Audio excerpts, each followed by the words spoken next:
Back to news. Gates foundation వ్యవస్థాపక chairman bill gates tour ఏపీలో కొనసాగుతుంది. ఇవాళ ఉదయం గన్నవరం విమానాశ్రయానికి చేరుకున్న తర్వాత ఆయన నేరుగా అమరావతిలోని సచివాలయానికి చేరుకున్నారు. అక్కడ బిల్ గేట్స్ కు సీఎం చంద్రబాబుతో పాటుగా డిప్యూటీ సీఎం పవన్ కళ్యాణ్, మంత్రులు స్వాగతం పలికారు.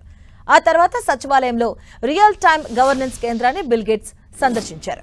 ఆర్టీజీఎస్ విధానాలు సాధిస్తున్న ఫలితాలని బిల్ గేట్స్ కు సీఎం చంద్రబాబు వివరించారు.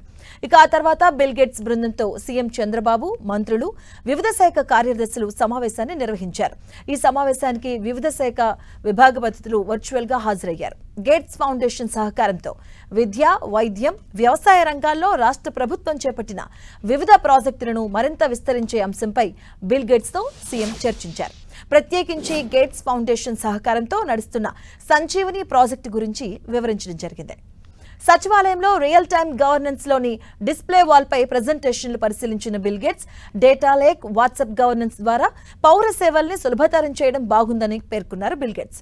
ఇక అదే సమయంలో కుప్పంలో అమలు చేస్తున్న సంజీవని ప్రాజెక్టు చాలా బాగుందని అభిప్రాయాన్ని వ్యక్తం చేశారు బిల్ గేట్స్. ఇక డయాగ్నోస్టిక్ సేవలు తక్కువ వ్యయానికే అందితే పేదలకు వెసులుబాటు ఉంటుందన్నారు. రాజధానిలో 30% గ్రీన్ అండ్ బ్లూ ప్రణాళిక బాగుందంటూ అభినందించారు.